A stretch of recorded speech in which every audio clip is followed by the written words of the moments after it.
One day, Edward was in the shed where he lived with the other engines. They were all bigger than Edward and boasted about it. "The driver won't choose you again," said Gordon. "He wants strong engines like us." But the driver and fireman felt sorry for Edward. "Would you like to come out today?" "Oh, yes, please," said Edward. So they lit his fire, made lots of steam, and Edward puffed away. The other engines were very cross at being left behind.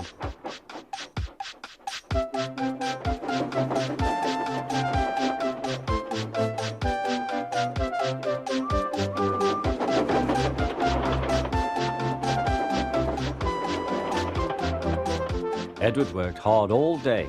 The coaches thought he was very kind, and the driver was very pleased.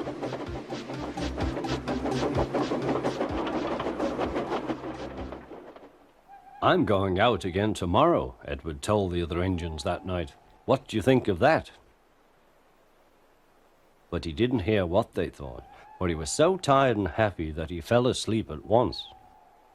Next morning, Edward woke up to find nothing had changed. Gordon was still boasting. "You watch me, little Edward, as I rush through with the express. That will be a splendid sight for you.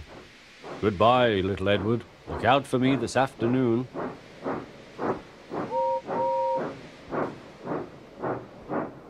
Edward went off to do some shunting. Edward liked shunting. It was fun playing with trucks. He would come up quietly and give them a push. Then he would stop and the silly trucks would go bump into each other. "Oh!" they cried. "Whatever is happening?"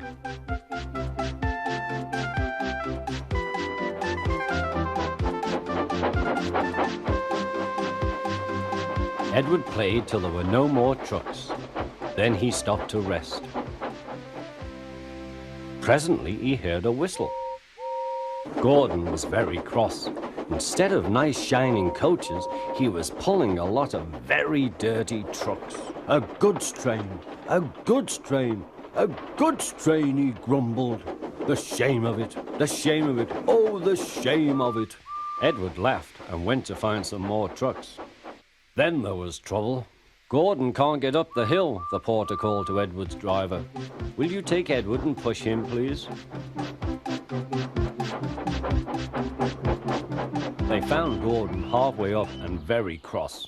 His driver and fireman were talking to him severely. "You're not trying." "I can't do it," said Gordon. "The noisy trucks hold an engine back so." Edward's driver came up. "We've come to push." "No use at all," said Gordon. "You wait and see," replied Edward's driver. They brought the train back to the bottom of the hill.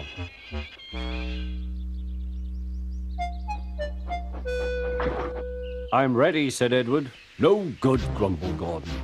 They pulled and pushed as hard as they could.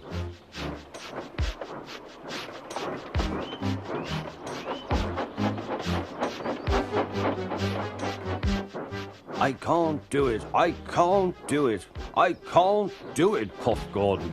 "I will do it, I will do it, I will do it," puffed Edward. Edward pushed and puffed and puffed and pushed as hard as ever he could. And almost before he realized it, Gordon found himself at the top of the hill. "I've done it, I've done it, I've done it," he said proudly. He forgot all about Edward and didn't wait to say thank you. Edward was left out of breath and far behind. He ran on to the next station, and there he found that the driver and fireman were very pleased with him.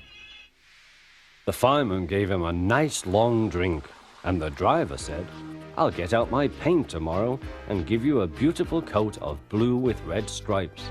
Then you will be the smartest engine in the shed."